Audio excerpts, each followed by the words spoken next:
रूस एक बड़ी तैयारी में है।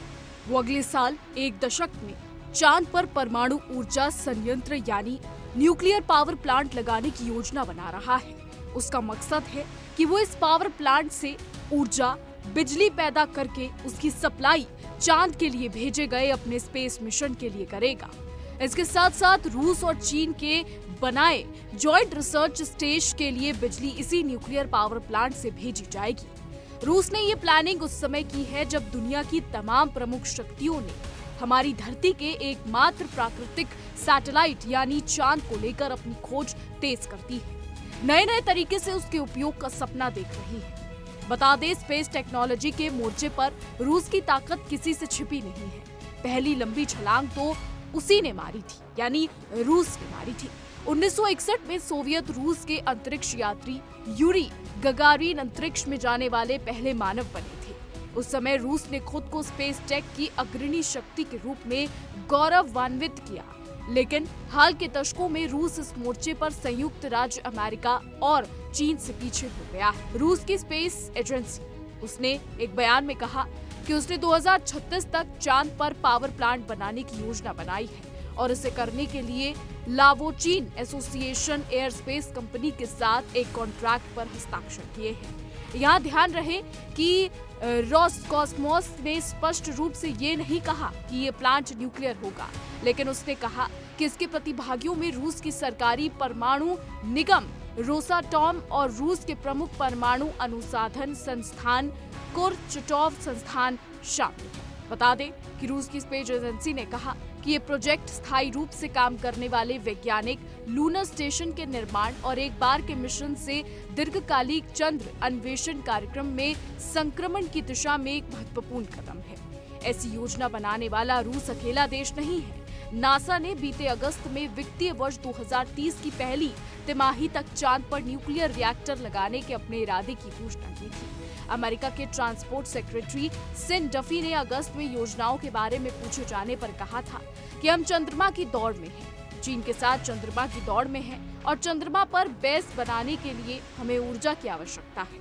उन्होंने कहा कि संयुक्त राज्य अमेरिका फिलहाल चंद्रमा की दौड़ में पीछे है। उन्होंने कहा कि चंद्रमा पर जीवन कायम रखने और वहां से मनुष्य के मंगल ग्रह पर पहुंचने के लिए ऊर्जा आवश्यक है। आपको बता दें कि रूस पहले से ही यूक्रेन युद्ध को लेकर घिरा हुआ। पश्चिमी देशों ने रूस पर प्रतिबंध लगा दिया है। वहीं संयुक्त राज्य अमेरिका भी लगातार रूस को चेतावनियां दे रहा है कि अगर रूस ने यूक्रेन के साथ युद्ध बंद नहीं किया तो भारी भरकम टैरिफ साथ ही और ज्यादा प्रतिबंध लगा दिए जाएंगे।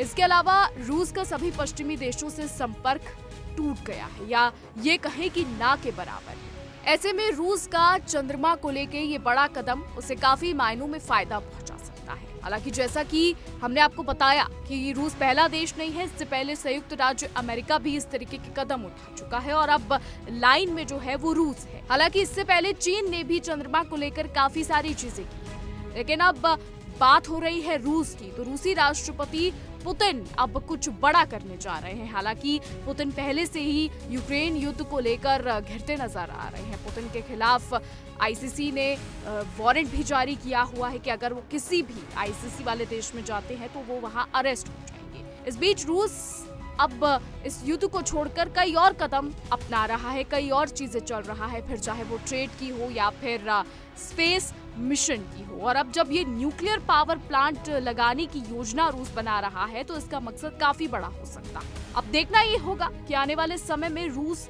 क्या कुछ करता है। हालांकि रूस इस लाइन में चीन और अमेरिका से पीछे है और अब जब रूस कुछ करेगा तो क्या रूस चीन और अमेरिका से आगे हो जाएगा? क्या रूस कुछ ऐसा करेगा जो चीन और अमेरिका को भी पीछे छोड़ देगा? ये सब आने वाले समय में देखना दिलचस्प होगा। फिलहाल आपको बता दें, रूस और यूक्रेन का युद्ध अभी भी जारी है। दोनों में भीषण युद्ध जारी है और ये कई सालों से ये युद्ध जो है वो चला आ रहा है। कभी यूक्रेन रूस पर हमला कर रहा है, कभी रूस यूक्रेन पर हमला कर रहा है। हालांकि दोनों के बीच शांति वार्ता की बात कई बार हुई, लेकिन हर बार फेल हो गई। आपको बता दें, रूसी राष्ट्रपति पुतिन ने अमेरिकी राष्ट्रपति डोनाल्ड ट्रंप से अलास्का में मुलाकात भी की थी। फिर शायद ये कयास लगाए गए कि ये युद्ध अब खत्म हो जाएगा, लेकिन ऐसा नहीं हुआ। दोनों के बीच युद्ध अभी भी जारी है। वही डोनाल्ड ट्रंप पूरी कोशिश कर रहे हैं कि ये युद्ध रुक जाए। हालांकि कोई नतीजा इसका निकल नहीं रहा है। है। फिलहाल अब आने वाले समय में देखना होगा कि रूस क्या बड़े कदम उठाता है, न्यूक्लियर पावर प्लांट को लेकर या फिर रूस यूक्रेन युद्ध को लेकर क्या कुछ होगा आने वाले समय में साफ हो जाएगा। फिलहाल हमारी आज की रिपोर्ट में बस इतना है। आपकी क्या राय है इस पर? क्या लगता है आपको कि रूस क्या कुछ करेगा? क्या आने वाले समय में रूस एक बड़ा देश बनकर उभरेगा? हालांकि रूस एक बड़ा देश बनकर अभी भी उभर रहा है, लेकिन आने वाले समय में क्या ये अमेरिका और चीन को भी पीछे छोड़ देगा? क्या लगता है आपको? कमेंट करके जरूर बताइएगा। हमारी आज की रिपोर्ट में बस इतना ही। देश और दुनिया की तमाम बड़ी खबरें जानने के लिए देखते रहिए इंडिया डेली।